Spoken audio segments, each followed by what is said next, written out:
الحمد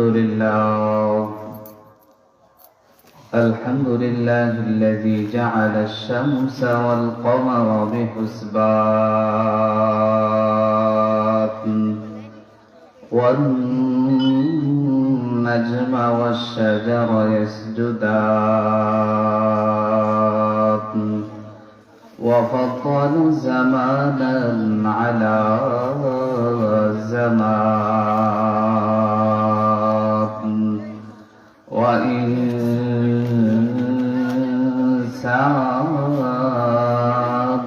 على إنسان ونشهد أن سيدنا وسترنا ونبينا ومولانا محمدا عبده ورسوله أرسله الله تبارك وتعالى في كلامه المجيد وفي فرقانه الحميد. أعوذ بالله من الشيطان الرجيم. بسم الله الرحمن الرحيم.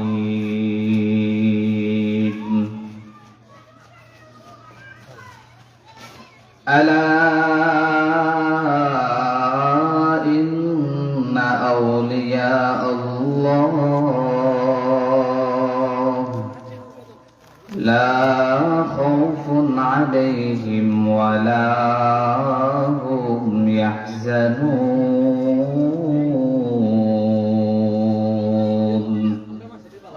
بارك الله لنا ولكم في القرآن العظيم ونفعنا وإياكم بالآيات والذكر الحكيم.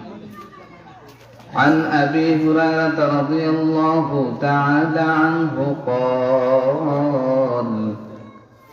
قال رسول الله صلى الله عليه وسلم اجتنبوا السبع الموبقات.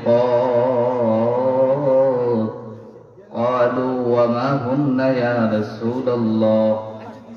الشرك بالله والسحر وقتل النفس التي حرم الله إلا بالحق وأكل الربا والتولي يوم الزحف وأكل مال اليتيم وقذف المحسنات المؤمنات الغافلات أو كما قال عليه الصلاة والسلام. اللهم صل على سيدنا ومولانا محمد وعلى آل محمد كما باركت على إبراهيم وعلى آل إبراهيم إنك حميد مجيد. اللهم بارك على محمد وعلى آل محمد كما باركت على إبراهيم وعلى آل إبراهيم إنك حميد مجيد. हम वास तो सुनती है मगर अमल करती भी नहीं है। गर अमल करता तो हम पर बड़ा दीन आते नहीं है। हम वास तो सुनती है मगर अमल करती भी नहीं है। गर अमल करता तो हम पर बरातीन आते नहीं है। अल्लाह अल्लाह क्या मुबारक नाम है। अल्लाह अल्लाह आशिकों का काम है। अल्लाह अल्लाह क्या मुबारक नाम है।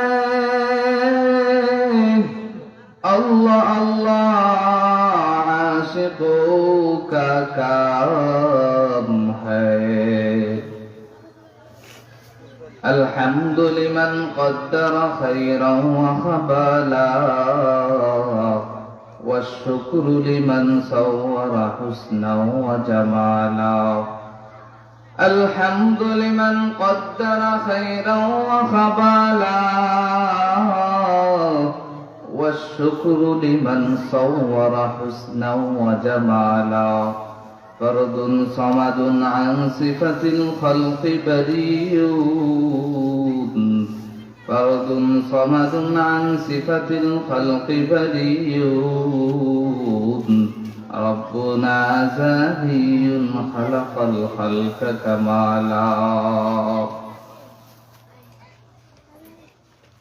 ঐতিহ্যবাহী হযরত বিলাল রাদিয়াল্লাহু তাআলা আনহু জামে মসজিদ বালাগঞ্জ প্রসন্নপুর গ্রামবাসীর উদ্যোগে আয়োজিত তৃতীয় বার্ষিক তাফসীরুল কোরআন মাহফিলের অধিবেশনের সদর ইজলাস সম্মানিত সভাপতি, উপস্থিত যুবক নওজোয়ান তরুণ ভাইয়েরা, তালিবুল ইলম ছাত্র ভাইয়েরা, পর্দানিশীন মা ও বোনেরা, মহান মালিকের দরবারে সর্বপ্রথম শুকর আদায় করি আল্লাহ সুবহানাহু ওয়া তাআলা ফিতনার জামানায় तमाम মাসাইব থেকে আমাদেরকে হেফাজত করি একটা দ্বীনি পরিবেশে বসার তৌফিক দিয়েছেন, সেজন্য সকলে শুকরিয়া আদায় করি আলহামদুলিল্লাহ।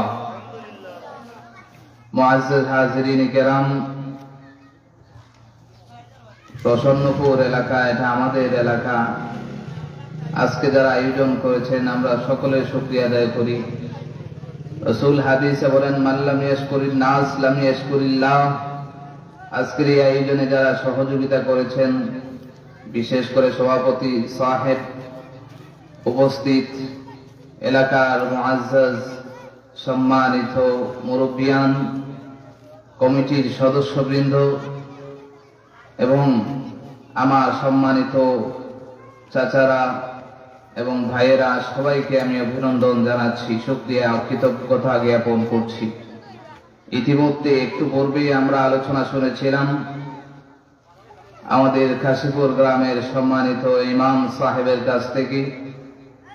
খুব সুন্দর আলোচনা করেছেন, আমরা ওনাকেও মোবারকবাদ জ্ঞাপন করছি। হাজিরিন কেরাম, আমি আপনাদের সম্মুখে লম্বা চওড়া কোনো আলোচনা করব না। হাদিসে পাঠ করেছি, ওই হাদিসে রাসূল বলেন 7টা জিনিস মানুষকে ধ্বংস করে দিচ্ছে। ওই 7 জিনিস, যে জিনিসগুলো মানুষকে ধ্বংস করে দিচ্ছে, এই ধ্বংসাত্মক জিনিসগুলো নিয়ে আলোচনা করব এবং এই ধ্বংসাত্মক জিনিস থেকে রাসূল বলেছেন পরহেজ করার জন্য, বাঁচার জন্য আমরা এগুলো নিয়ে আলোচনা করব। মানুষ ধ্বংসের পিছনে আরো বহু কারণ রয়েছে। আল্লাহ সুবহানাহু ওয়া তাআলা কোরআনে পাকে ডেকে বলেন আলহাকুমুত তাকাসুর হাত্তা যুরতুমুল মাকাবির। আল্লাহ সুবহানাহু ওয়া তাআলা 30 নম্বর পারায় সূরাতুত তাকাসুরের ভিতরে ডেকে বলেন আলহাকুমুত তাকাসুর, আলহাকুমুত তাকাসুর, মানুষ ধ্বংস হয়ে যাচ্ছে তাকাসুর, সম্পদের লোভে, সম্পদের প্রাচুর্যতার জন্য। সম্পদের লোভ এবং লালসা মানুষকে ধ্বংস করে দিচ্ছে। মানুষ সম্পদের লোভের জন্য ধ্বংস হয়ে যাচ্ছে। কে কার থেকে বেশি ধনী হইতে পারে, কে কার থেকে বেশি টাকাওয়ালা হইতে পারে, কে কার থেকে বেশি সম্পদওয়ালা হইতে পারে, এই প্রতিযোগিতার ভিতরে মানুষ লিপ্ত হয়ে পড়েছে। আল্লাহ জানায় দেন হাত্তা যুরতুমুল মাকাবির, ওই সম্পদের প্রাচুর্যতা, লোভ, লালসা ততক্ষণ পর্যন্ত ওই মানুষগুলোর ভিতরে থাকবে। হাত্তা যুরতুমুল মাকাবির, যতক্ষণ পর্যন্ত না ওরা মরিয়া কবরে পর্যন্ত পৌঁছবে। মরণ পর্যন্ত মানুষের লোভ লালসার ভিতরে গ্রাস করে ফেলবে। হাজিরিনে কেরাম, এবার আসেন হাদিসে যে 7 জিনিসের কথা রাসূল বলেছেন, ওই 7 জিনিস নিয়ে আলোচনা করি। আল্লাহর রাসূল লম্বা হাদিসের ভিতরে বলেন, আন আবি হুরায়রা রাদিয়াল্লাহু তাআলা আনহু قال قال رسول الله صلى الله عليه وسلم اجتنبوا سبع الموبقات। মানুষকে ধ্বংস করে দেয় 7 জিনিস। মানুষকে কয় জিনিস ধ্বংস করে? 7 জিনিস। এই 7 জিনিস থেকে ইজতানিবু, পরহেজ করো, বেঁচে থাকো। এক নাম সাহাবায়ে কেরাম জিজ্ঞেস করলেন, ক্বালু ওয়া মা হুন্না ইয়া রাসূলুল্লাহ। সাহাবায়ে কেরাম বললেন, ও আল্লাহর রাসূল, ওই 7 জিনিস কি, যে 7 জিনিস মানুষকে ধ্বংস করে দেয়? আল্লাহর রাসূল ঘোষণা করেন, আশরিকু বিল্লাহ। প্রথম নম্বর হচ্ছে শিরিক বিল্লাহ। এক নম্বরে শিরিক বিল্লাহ, আল্লাহর সাথে শরীক করা। আমার আলোচনা বোঝানোর জন্য আমি প্রাসঙ্গিক কিছু আলোচনা টেনে আনবো, এগুলো একটু খেয়াল করেন। মানুষ স্বভাবত 2 প্রকারের। এক প্রকারের মানুষ হচ্ছে আস্তিক, আরেক প্রকারের মানুষ হচ্ছে নাস্তিক। যারা আল্লাহ সুবহানাহু ওয়া তাআলাকে খালিক হিসেবে মানে, তারা হচ্ছে আস্তিক।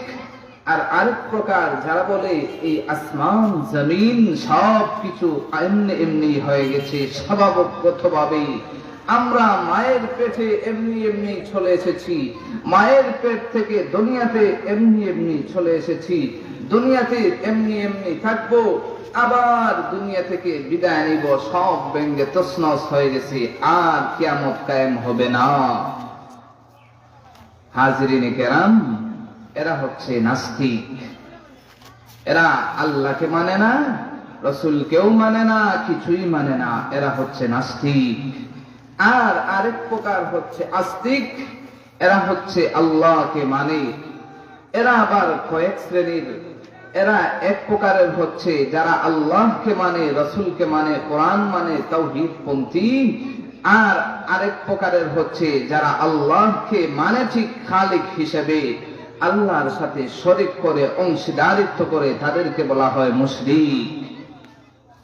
হাজিরিনে কেরাম, এই মুশরিকের ব্যাপারে আল্লাহর ঘোষণা। যারা নাস্তিক তাদের ব্যাপারে কোনো ঘোষণা নাই, ওরা তো ডাইরেক্ট কাফির, ওরা তো ডাইরেক্ট জাহান্নামী, ওদের ব্যাপারে কোনো আলোচনা নই। আজকের আলোচনা হবে যারা মুশরিক তাদের নিয়ে। আল্লাহর রাসূল বলেন 7 জিনিস মানুষকে ধ্বংস করে। প্রথম নম্বর হচ্ছে ইশরাক বিল্লাহ, আল্লাহর সাথে যারা শরীক করে তারা হচ্ছে প্রথম নম্বর ধ্বংসের কাতারে।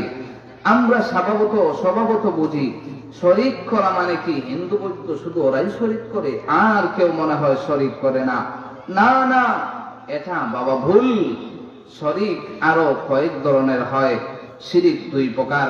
প্রথম প্রকারের শিরিক হচ্ছে শিরিকে আসগার, দ্বিতীয় প্রকারের শিরিকের নাম শিরিকে আকবর। শিরকে একটার নাম আসগার, ছোট শিরিক, আরেক প্রকারের নাম শিরকে আকবর। আসলে আমি এলাকায় ওয়াজ করতে আসি নাই, আসছি মুযাকারা করতে। এলাকার মানুষ আমাকে চেনে না, আসছি এলাকার মানুষের সাথে তাআল্লুক আর সম্পর্কের নিসবতেই। 16 বছর বাহিরা পড়ালেখা করে, বাহিরা খেদমত করে আসছি। আর এই খেদমতের পাশাপাশি যা শিখে আসলাম তা মুযাকারা করার জন্য আসছি। হাজিরিনে কেরাম, শিরিক বলেছিলাম 2 প্রকার। প্রথম প্রকারের শিরিক হলো শিরকে আকবর, বড় শিরিক। আরেক প্রকার হলো শিরকে আসগার, ছোট শিরিক। এবার আসেন জানি শিরকে আকবর কি কি। বহু প্রকার শিরকে আকবর, বড় শিরিক। মনে করুন শিরকে আকবর, বড় শিরিকের ভিতরে রয়েছে আল্লাহর জাতের সাথে অংশীদারিত্ব করা। শিরকে আকবরের ভিতরে রয়েছে আল্লাহর সিফাতের সাথে অংশীদারিত্ব করা। শিরকে আকবরের ভিতরে রয়েছে আল্লাহ তাআলার গুণের সাথে শরীক করা। শিরকে আকবরের ভিতরে রয়েছে আল্লাহ তাআলার সত্তার সাথে শরীক করা। এই সমস্ত জিনিস হচ্ছে শিরক আকবর, আল্লাহর জাতে শরীক করা। সারা রমজান মাস ইবাদতের ভিতরে কাটাইলেন, সারা রমজান মাস দিনের বেলা রোজা রেখে রেখে কাটাইলেন, রাতের বেলা তাহাজ্জুদের ভিতরে পাঠ কাটাইলেন, এত ইবাদত তাসবিহ তাহলিল করে কাটাইলেন। এত ইবাদত করার পরে ঈদের দিন বাবার কবর জিয়ারত করার জন্য বাবার কবরের পাশে যাইলেন। বাবা অথবা চাচা অথবা দাদার কবরের পাশে যাইয়া বাবার কবর জিয়ারত করার জন্য লাগলেন। এক পর্যায়ে আপনার আবেগ কাজ করুক অথবা বিবেক কাজ করুক, কবরের মাঝে সিজদা করে দিলেন। আল্লাহ সুবহানাহু ওয়া তাআলা ঘোষণা করেন, লা ইয়াহবাতান্না আমালু, যারা শিরিক করবে কবরে সিজদা, এটা হচ্ছে শিরিক। যারা শিরিক করবে লা ইয়াহবাতান্না আমাল, তার সমস্ত আমল বরবাদ হয়ে গেছে। যত আমল করেছে রাতের বেলা দিনের বেলা তাসবিহ টিপে সব আমল বরবাদ হয়ে গেছে। কেন? শিরিক করে ফেলেছে। হাজিরিন কেরাম, এই ধরনের মুশরিকরা আমাদের এলাকায় মনে হয় নাই, ঠিক না? আছে। আর তো বিভিন্ন জায়গায় শাহজালালের মাজারে যান, ওই জায়গা তো আর ভরা, অভাব নাই। আর খাজা বাবার মাজারের কথা তো আর বলাই লাগে না। ওরা তো স্লোগান দেয়, আল্লাহর ধন নবীর দিয়া,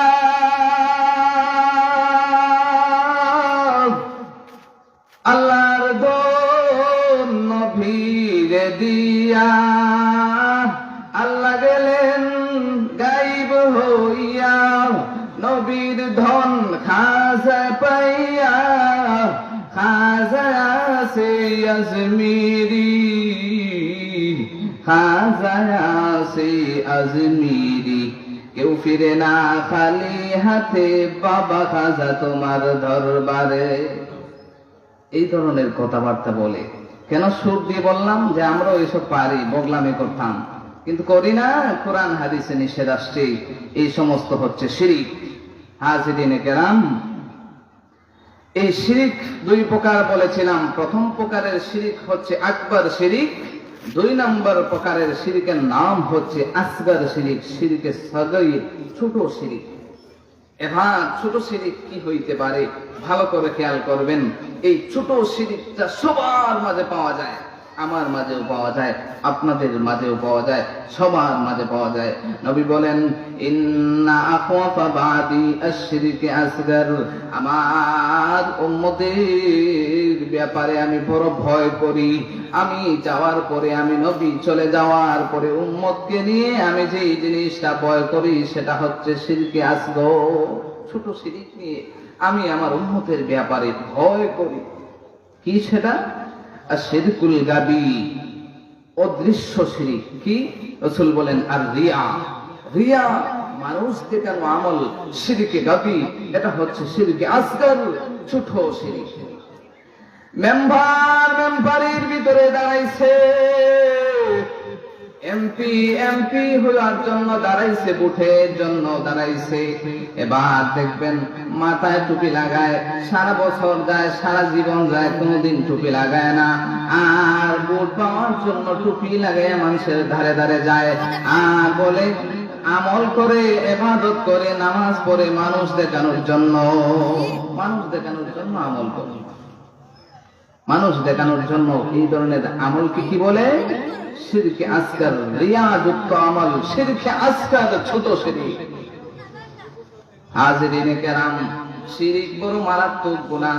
আল্লাহ ঘোষণা করেন, ইন্নাশ শিরকা লাযুলমুন আযীম, শিরিক হচ্ছে বড় গুনাহ, লাযুলমুন আযীম, মহান পাপ, মহান অপরাধ। শিরিক হচ্ছে মহা পাপ।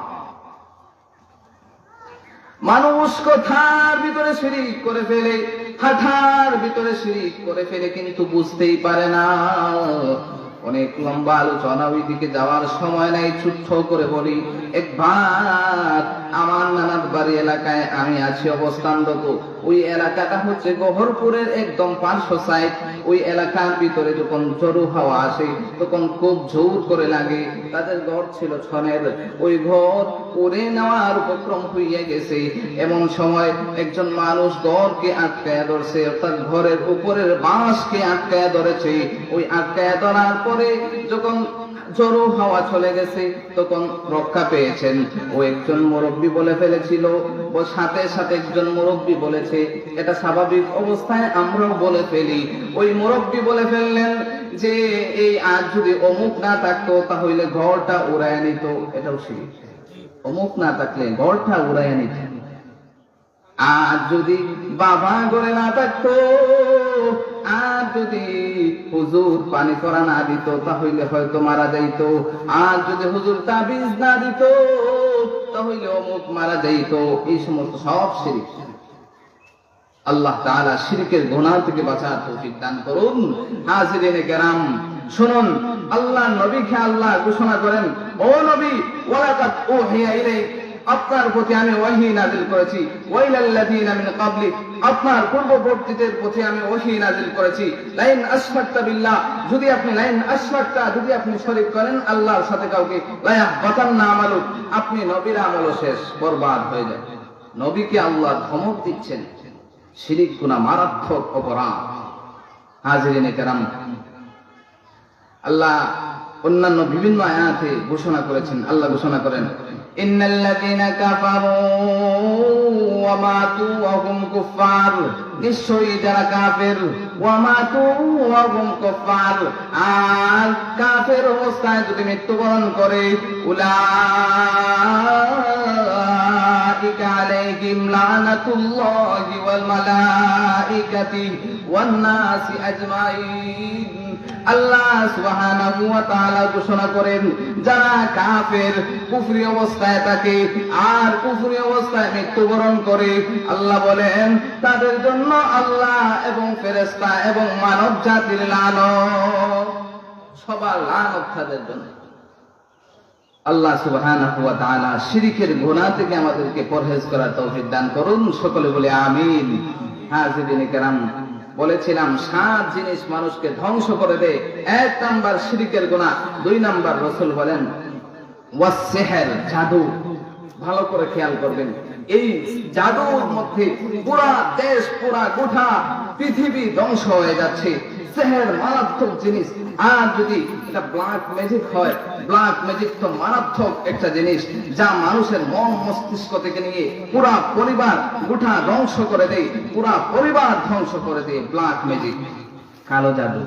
কালো জাদু মারাত্মক অপরাধ, মারাত্মক জিনিস ব্ল্যাক ম্যাজিক।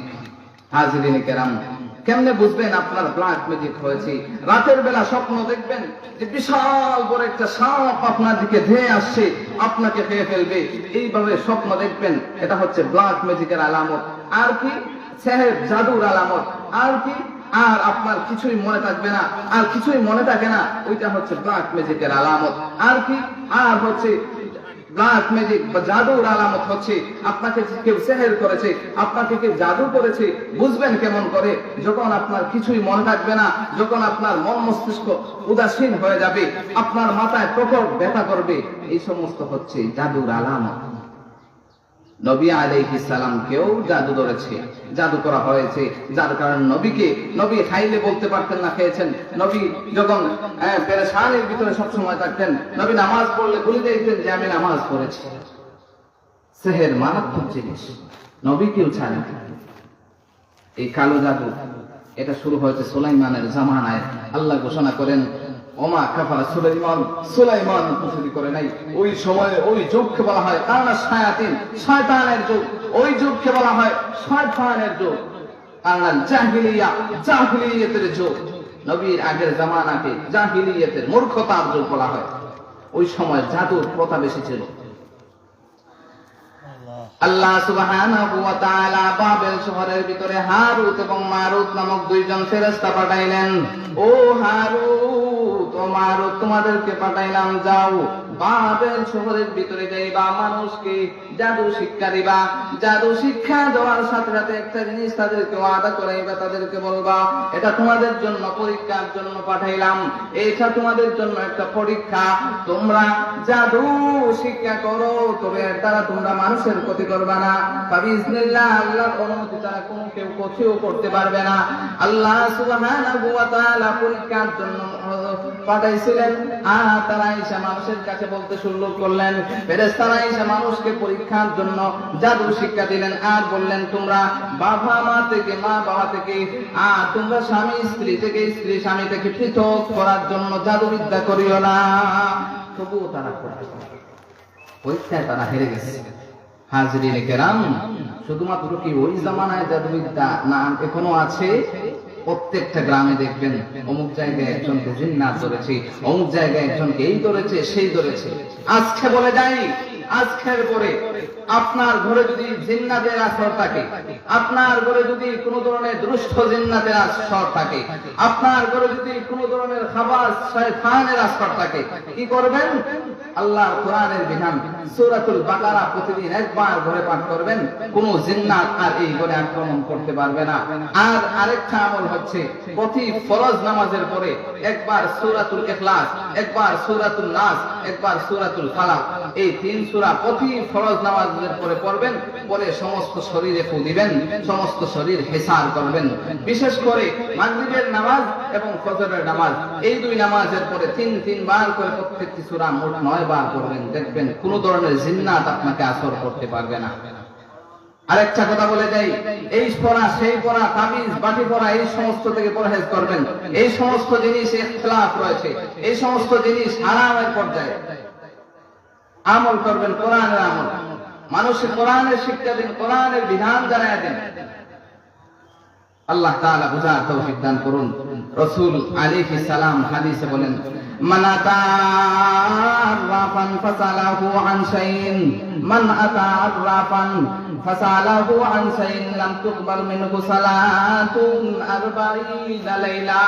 রাসূল ঘোষণা করে জানায় দেন, কেউ যদি গণকের কাছে যায়, গণকের কাছে যাইয়া কোনো কিছু জিজ্ঞাসা করে, তার ভাগ্যের কথা জিজ্ঞাসা করে, তার হাত পাতায়া হাতের রাশি গণায়, তার পিঠ পাতায়া পিঠের রাশি গণায়, যদি কোন মানুষ গণকের কাছে যায়, গণকের কাছে যাইয়া গণায়, এই ব্যক্তি 40 রাত্রির কোন ইবাদত সালাত নামাজ কিচ্ছু কবুল হবে না। যারা করছেন অতীতে, আজকে থেকে তাওবা করেন, আর কোনদিন কোন গণকের কাছে গণার জন্য যাইবেন না। আমি যখন ক্লাস 1-এ পড়ি, ওই সময় আমাদের বাড়িতেও একজন গণক আসছিল। তো আমাদের পার্শ্ববর্তী বাড়িতে ওনারা সবাই মিলে গণাচ্ছেন, আমিও গেছি গণানোর জন্য। আমার হাতে বলছে, তুমি বিদেশি হইবা, তুমি খুব ভালো হইবা, তোমার বহু কোটি কোটি টাকার মালিক হইবা, এই সেই নানান এভরিথিং। হাজিরিনে কেরাম, ওই সময় তো আর বুঝতাম না। এই হাদিস শোনার পর থেকে আর সমস্ত জাতিকে সতর্ক করা চাই, গণকের কাছে কেউ যাবেন না। আল্লাহ বুঝার তৌফিক দান করুন। রাসূল আরেক হাদিসে বলেন, লা তিয়ারাতা ফিল ইসলাম, ইসলামে শুভ অশুভ বলতে কিছু নাই। ইসলামে শুভ অশুভ বলতে কিছু নাই। হাজিরিনে কেরাম, তাহলে আমরা 2টা আলোচনা করলাম। 1 নাম্বার হচ্ছে ইশরাক বিল্লাহ, এটা হচ্ছে আকবারুল কাবাইর, কবিরা গুনার সবচেয়ে বড় গুনাহ হচ্ছে ইশরাক বিল্লাহ। 2 নাম্বার হচ্ছে সিহর, জাদু। এই জাদু থেকে আমরা পরহেজ করব। জাদু মানুষকে ধ্বংস করে দেয়, জাদু জানা করে তাও ধ্বংসের ভিতরে থাকে। 3 নাম্বার, রাসূল বলেন, ওয়াকাতুন নাফসুল্লাতী হারামাল্লাহু ইল্লা বিল হক, অন্যায় ভাবে কোন মানুষকে হত্যা করা। মানুষ হত্যা করা কত পাপ! অন্যায় ভাবে হত্যা করছেন, এটা তো আর বড় বিশাল পাপ। আল্লাহ বলেন, ওয়ালা তাকতুলুন নাফসাল্লাতী হারামাল্লাহু ইল্লা বিল হক, তোমরা কেউ অন্যায় ভাবে কাউকে হত্যা করো না। আল্লাহ বলেন, মান কাতালা নাফসান মুতাআম্মিদান ফাজাযাউহু জাহান্নাম, আল্লাহ জানায়া দেন, কেউ যদি ইচ্ছায় কাউকে হত্যা করে, ফাজাযাউহু জাহান্নাম, তার ঠিকানা হবে জাহান্নাম। তার ঠিকানা হবে জাহান্নাম। এই জন্য এই জিনিস থেকে পরহেজ করতে হবে। হাজিরিনে কেরাম, আজ আমরা রাজনৈতিক প্রতিহিংসার আগুনে দাও দাও করে জ্বলতেছি। বিএনপি জামাত দেখতে পারে না, জামাত বিএনপি দেখতে পারে না, আওয়ামী লীগের সাথে প্রতিহিংসা, এইভাবে একে উপরে দলগতভাবে আমরা প্রতিহিংসার আগুনে ধাও ধাও করে জ্বলতেছি। এই সমাজে কোনোদিন শান্তি আসবে না। যেই সমাজ হিংসায় ভরা, যেই সমাজের উলামায়ে কেরামের নেতৃত্ব চলবে না, ওই সমাজ কখনো শান্তি আসবে না। হাজিরিনে কেরাম, এই জন্য কাউকে হত্যা এটা মারাত্মক অপরাধ। রাসূল বলেন, আন আব্দুল্লাহ ইবনে মাসউদ রাদিয়াল্লাহু তাআলা আনহু قال قال رسول الله صلى الله عليه وسلم ان الله يقضي بين الناس يوم القيامه الدماء। রাসূল জানায়া দেন, আব্দুল্লাহ ইবনে মাসউদের রওয়ায়াত, রাসূল জানায়া দেন যে সর্বপ্রথম কিয়ামতের ময়দানে কিসের হিসাব হবে? আদ-দিমা, রক্তের হিসাব। সর্বপ্রথম রক্তের হিসাব। রাসূল আরেক হাদিসে বলেন, আউয়ালু মা ইউহাসাবু বিহিল আবদু ইয়াউমাল কিয়ামাতিস সালাহ। সর্বপ্রথম নামাজের হিসাব হবে। এই হাদিসের সাথে তাআল্লুক হবে এভাবে, সর্বপ্রথম নামাজের হিসাব হইবে। নামাজের হিসাবের পরই যে বিষয়ের হিসাব হইবে সেটা হচ্ছে আদ-দিমা, রক্তের হিসাব। রক্তের হিসাব। আল্লাহ তাআলা এই ধরনের মহা পাপ কবিরা গুনাহ থেকে আমাদের হেফাজত করুন। সকলে বলে আমিন। হাজিরিনে কেরাম, তাহলে তিনটা বিষয় গেল। 1 নাম্বার শিরক বিল্লাহ, 2 নাম্বার সিহর জাদু, 3 নাম্বার অন্যায়ভাবে কোনো মানুষকে হত্যা করা। 3টা গেল, এগুলো কবিরা গুনাহ। 4 নাম্বার কবিরা গুনাহ কি? রাসূল জানায় দেন, ওয়া আকলুর রিবা। 4 নাম্বার খারাপ জিনিস, যে জিনিস মানুষকে ধ্বংস করে দেয় সেটা হচ্ছে রিবা, সুদ। সুদ মানুষকে ধ্বংস করে দেয়, সুদ মানুষকে ধ্বংস করে দেয়। আল্লাহ জানায় দেন, ফাআযানু বিহারবিন মিনাল্লাহি ওয়া রাসূলিহি।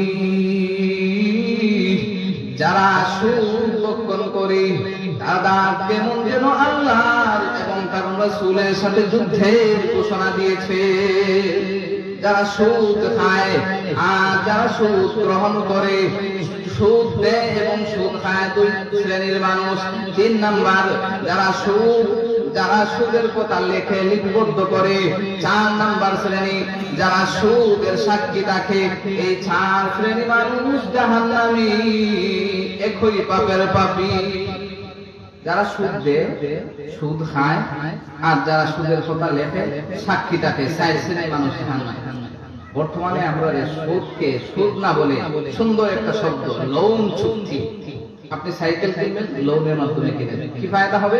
লোন দিয়ে কিনলে 2000 টাকা লোন দিবেন, আর যদি লোন ছাড়া কিনেন 1000 টাকা 2000 কম দামে কিনবেন।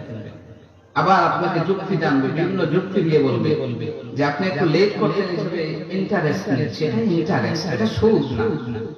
এই ইন্টারেস্ট নামে সুদ ছাড়াইয়া দিচ্ছে, ইন্টারেস্টের নামে সুদ ছাড়াইয়া দিচ্ছে। আবার কিছু ধনাঢ্য ব্যক্তি দেখবেন, যারা ধন আছে, তার কোনো ব্যবসা বাণিজ্য নাই, তার কোনো কিছু নাই, শুধু ধনের ওই টাকাগুলো নিয়ে করতে থাকে। মানুষ আসলে দিন দেয়, আগামী মাসের অমুক তারিখ দিবা, অমুক তারিখ দিব, তবে শর্ত হলো অমুক তারিখ 500 টাকা বলন দিতে হবে। এটা সুদ। আল্লাহ নবী বলেন, লা ইউকাবিলুহা আওয়াদুন। সুদ কাকে বলে? সুদ হচ্ছে, রাসূল বলেন যে সুদ হচ্ছে এমন জিনিস যেটা অতিরিক্ত নেওয়া হয়, এটার নাম সুদ। অতিরিক্ত যেটা নেওয়া হয় এটার নাম সুদ। অতিরিক্ত কোন জিনিস নিলে ওইটার নাম সুদ। হাজিরিনে কেরাম, সুদ মারাত্মক অপরাধ। নাহান নবী সাল্লাল্লাহু আলাইহি ওয়াসাল্লাম আন আকলি রিবা ওয়া মুকিলিহি। নবী নিষেধ করে জানায় দেন, নাহান নবী সাল্লাল্লাহু আলাইহি ওয়াসাল্লাম, নবীজি বলেন, নবীজি নিষেধ করেছেন যে আকলি রিবা, সুদ খাওয়া, ওয়া মুকিলিহি, এবং সুদ গ্রহণ, সব কিছু হারাম। সুদ দেওয়া নেওয়া সব হারাম। হাজিরিনে কেরাম, সুদের আরেকটা সিস্টেম বর্তমানে বাড়াইছে, এটা হচ্ছে ব্রাকের মাধ্যমে। সেটা হলো যে তুমি আমার এখানে 5 দিন কাজ করো, তুমি আমার কাছ থেকে 1000 টাকা নাও, 5 দিন পরে আমাকে দিয়ে দিবা, আর এই 5 দিন আমাকে 1 ঘন্টা করে আমার অফিসে সময় দিবা। এটা হচ্ছে সময়ের ইন্টারেস্ট। সময় নিচ্ছে আপনার কাছ থেকে, কোন একটা ইস্তেফাদা নিচ্ছে আপনার কাছ থেকে, শ্রম নিচ্ছে আপনার কাছ থেকে, এটাও হচ্ছে হারাম, এটাও হারামের অন্তর্ভুক্ত। আল্লাহ তাআলা পরহেজ করার তৌফিক দান করুন, সকলে বলে আমিন। এই ছিল ধ্বংসাত্মক জিনিস। ধ্বংসাত্মক জিনিসের প্রথমটা ইশরাক বিল্লাহ, 2 নাম্বার সিহর, 3 নাম্বার ওয়াকাতুন নাফসিল্লাতী হাসানাল্লাহু ইল্লা বিল হক, 4 নাম্বার বলেছি ওয়াকলু রিবা, 5 নাম্বার ওয়াকলু মালাল ইয়াতীম, ইয়াতীমের সম্পদ ভক্ষণ করা। ইয়াতীমের সম্পদ ওয়াকলু মালাল ইয়াতীম, ইয়াতীমের সম্পদ ভক্ষণ করা। ইয়াতীমের সম্পদের ব্যাপারে কত বর্ণনা আছে হিসাবহীন। আল্লাহ জানায় দেন, ইন্নাল্লাযীনা ইয়াকুলুনা আমওয়ালাল ইয়াতামা, যারা ইয়াতীমদের মাল খায়, আল্লাহ ঘোষণা করেন ইয়াতীমা যুলমা, অন্যায়ভাবে যারা খায়, ইন্নামা ইয়াকুলুনা ফি বুতুনিহিম নারা, তারা তাদের পেটের ভিতরে আগুন ভরে। যারা এতিমের মাল খায় তারা তাদের পেটের ভিতরে কি ঢুকায়? আগুন ঢুকায়, আগুন ঢুকায়। ওয়াসায়াসলাউনা সাইরা, আর কি বলে? ওয়াসায়াসলাউনা সাইরা, অচিরেই তারা জাহান্নামের আগুনে দগ্ধ হবে। রাসূল বলেন, ইনসান রাসাল ইয়াতীম, এতিম সন্তান যদি দেখো, এতিম সন্তান যদি পাও, ওই এতিম সন্তানের মাথা হাতায়া দাও। ওয়াতামিল মাসাকিন, মিসকিনদেরকে খাওয়াও। রাসূল আবার বলেন, আনা ওয়াকাফিল ইয়াতীম হাকাদা, রাসূল হাত এইভাবে দেখাইছেন, এইভাবে হাত আঙ্গুল দুইটা দেখায় বলেন হাকাদা, এইভাবে আমি আর এতিম তাকতে শুরু করব। কাল মাশরের ময়দানে আমি এবং এতিম আর এতিমের কফিল কোথায় থাকবো? হাকাদা, এমন করে থাকবো, অর্থাৎ একদম পাশাপাশি থাকবো। এতিমের খেফালতি, ওকিল হওয়া, এতিমের দায়িত্ব গ্রহণ করা বড় একটা সওয়াবের কাজ। আল্লাহ জানায় দেন, ওয়ালা তাকরাবু মালাল ইয়াতীম ইল্লা বিল্লাতী হিয়া আহসান, উত্তম পন্থা ছাড়া এতিমের মালের ধারে কাছেও কেউ যাইবা না। উত্তম পন্থা গ্রহণ করে এতিমের ধারে কাছে যাইবা। হাজিরিনে কেরাম, লম্বা আলোচনা এতিমের ব্যাপারে আবু জাহেলের একটা ঘটনা স্মরণ হইছে, বলার সময় নাই। এরপরে কি? এরপরে হচ্ছে ওয়াতাওয়াল্লি ইয়াউমাজ যাহাব, ধ্বংসাত্মক জিনিস আর কি বলে? ওয়াতাওয়াল্লি ইয়াউমাজ যাহাব, ধ্বংসাত্মক জিনিসের 6 নম্বর হচ্ছে ধ্বংসাত্মক জিনিস যুদ্ধের ময়দান থেকে পলায়ন করা। যুদ্ধের ময়দান থেকে পলায়ন করা এটা বড় একটা অপরাধ। যুদ্ধের ময়দান থেকে পলায়ন করা বড় অপরাধ। রাসূল বলেন, কিয়ামতের আগ মুহূর্তে একটা যুদ্ধ হবে, বিরাট যুদ্ধ মুশরিকের সাথে। ওই সময় মুশরিকের সাথে যুদ্ধের সময় কাফিররা সামনে আসবে বিশাল আকারে, কাফিরদের বিশাল বাহিনী দেখে ওই সময় মুসলমানরা পলায়ন করবে।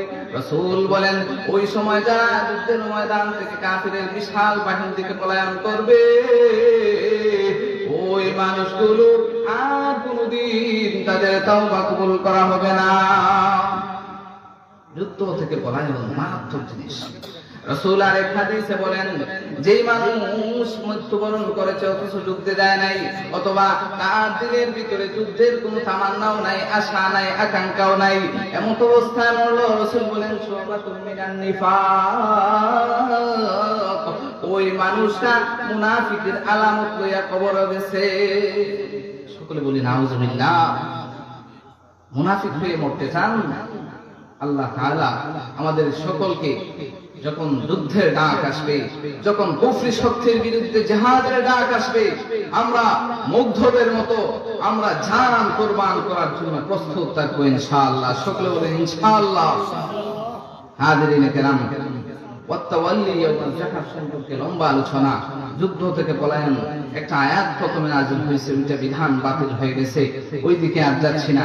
7 নম্বর ধ্বংসাত্মক জিনিস হচ্ছে, রাসূল বলেন, ওয়াকাসবুল মুহসানাতিল মুমিনাতিল গাফিলাত, 7 নম্বর মানুষ ধ্বংসের, যে মানুষ ধ্বংস হয়ে যাবে 7 নম্বর, সেটা হচ্ছে সতী নারী, ভালো একজন নারীর উপর অপবাদ দেওয়া। অপবাদ কেমন করে হইতে পারে? আমাদের সমাজের অপবাদের সিস্টেম হইল, যখন বউ করে আসে, যখন ছেলেকে বিবাহ করে ঘরের ভিতরে আনে, ওই ছেলের স্ত্রীর সাথে যখন বাবা অথবা মা মিলে না, তখন একটার পর একটা বাবার মা অপবাদ রটাইতে শুরু করে। এটার দ্বারা ফ্যামিলি ধ্বংস হয়ে যায়। শুধুমাত্র কি তাই? না না না, ঘরের ভিতরে যখন একজন স্ত্রীকে আনা হয় অথবা দুই ভাই বিবাহ করার পরে দেখবেন এক ভাই অপর ভাইয়ের সাথে লেগে যায়, ভাই ভাইয়ের সাথে লাগে, আবার স্ত্রী দুইটা দিনে একটু লাগছে, বিকালে আবার মিলিয়া যায়, আবার বিকালে মিলিয়ে যায়, তারা যে সুন্দর মিলব। আর দিনও দিনও বেজার লাগাইব, জামাই জামাই মাইল করো। হাজিরিনে কেরাম, রাসূল বলেন ওয়াকাসুল মুহসানাতিল মুমিনাতিল গাফিলাত, সতী নারী, ভালো নারীর উপর অপবাদ রটানো, এই অপবাদ রটানো হচ্ছে ধ্বংসের আরেকটা কারণ। আল্লাযীনা ইয়ারমুনাল মুহসানাত সুম্মা লাম ইয়াতু বিআরবা'তি শুহাদা ফাজলিদুহুম সামানিয়াতা জালদা ওয়া লা তাকবালুহুম শাহাদাতান আবাদা উলাইকা হুমুল খাসিরুন إلا الذين من بعد ذلك وأصلحوا فإن الله غفور رحيم। আল্লাহ ঘোষণা করে জানালেন والذين يرمون المحصنات, যারা সতী নারী, ভালো নারী, তাদের ব্যাপারে যদি কেউ কোনো জিনিসের তুকমা দিতে চায়, সুম্মা লাম ইয়াতু বিআরবা'তি শুহাদা, তারা 4 জন সাক্ষী আনতে হবে। যদি 4 জন সাক্ষী না পাওয়া যায়, তাহলে ফাজলিদুহুম, তাদেরকে যারা সতী সাধী নারীর উপর অপবাদ রটায়, ওই ছেলেদেরকে, ওই মেয়েদেরকে, ওই নারীদেরকে ধরে আনো, আনার পর ওদেরকে 80টা ধুবলা লাগাও, 80টা ধুবলা লাগাও, ওরা অপবাদ দিল। 4 জন সাক্ষী থাকতে হবে, 4 জন যদি সাক্ষী না পাওয়া যায়, তাহলে অপবাদ কেন দিল, এই জন্য তাদের উপর ধুবলা লাগাও। হাজিরিন কেরাম, ওয়াসলাহু ফাইন্নাল্লাহা গাফুরুর রহিম। আল্লাহ এই আয়াতের শেষ অংশে বলেন ওয়াসলাহু, পরস্পরের ভিতরে তোমরা সুলহের চুক্তির মধ্যে থাকো। ফাইন্নাল্লাহা গাফুরুর রহিম, নিশ্চয়ই আল্লাহ বড় ক্ষমাশীল। আজ আমরা এখানে আসছি আল্লাহর কাছ থেকে ক্ষমা নেওয়ার জন্য আসছি। আল্লাহ সুবহানাহু ওয়া তাআলা বড় গফুর, বড় রহমান, বড় রহিম, বড় গফফার। আল্লাহ এত আদর করে আপনাকে আমাকে বানাইছে, আল্লাহ এত আদর করে আপনাকে আমাকে বানাইছে, আল্লাহ আপনাকে আমাকে একটা সুন্দর কপাল দিয়েছে, চেহারা দিয়েছে।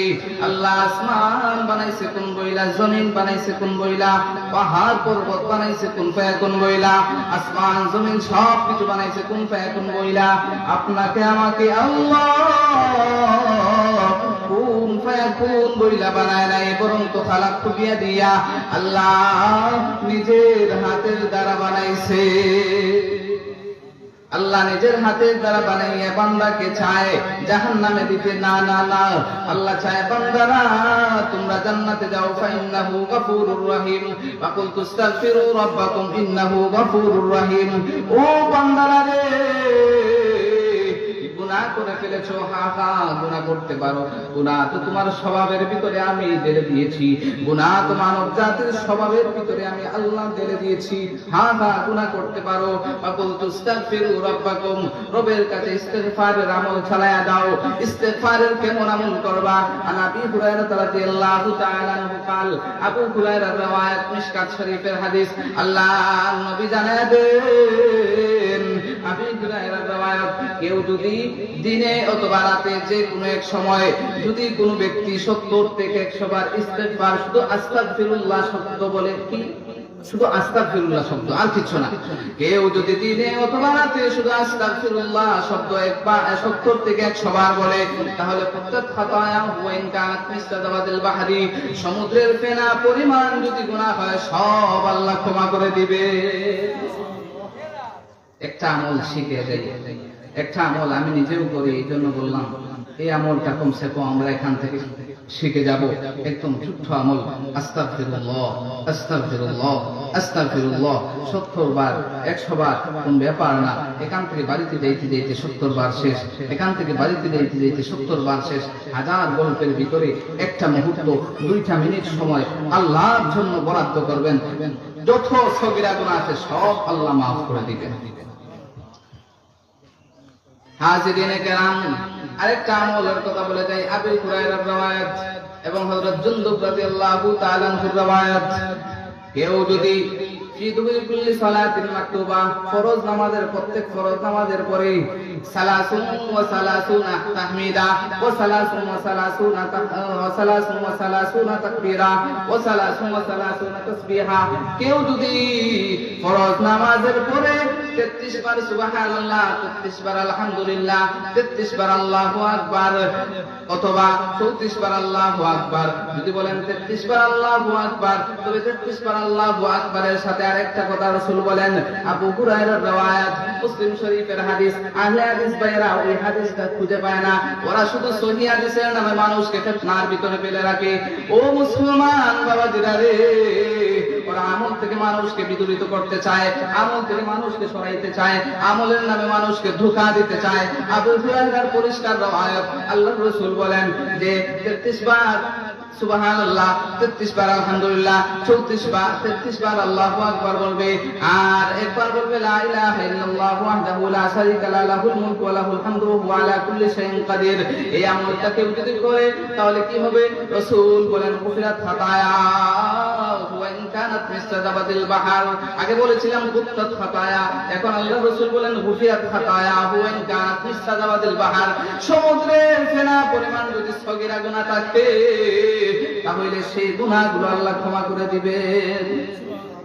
দুইটা আমল বললাম, একটা হচ্ছে নামাজের প্রতি, নামাজের পরে 5 ওয়াক্ত নামাজের পরে এই আমলটা করবেন। 33 বার সুবহানাল্লাহ, 33 বার আলহামদুলিল্লাহ, 33 বার আল্লাহু আকবার অথবা 34 বার আল্লাহু আকবার। যদি বলেন 33 বার আল্লাহু আকবার, তাহলে একবার লা ইলাহা ইল্লাল্লাহু ওয়াহদাহু লা শারীকা লাহু লাহুল মুলক ওয়া লাহুল হামদু ওয়া হুয়া আলা কুল্লি শাইইন কাদির। এই আমলটা করবেন, তাহলে যত সগীরা গুনাহ আছে সব সগীরা গুনাহ আল্লাহ ক্ষমা করে দিবেন। যতদূর পর্যন্ত আলোচনা করলাম, আল্লাহ সুবহানাহু ওয়া তাআলা সর্বপ্রথম আমাকে আমল করার তৌফিক দান করুন এবং আপনাদের সকলকে আমল করার তৌফিক দান করুন। ওয়া আখিরু দাওয়ানা আলহামদুলিল্লাহি রাব্বিল আলামিন।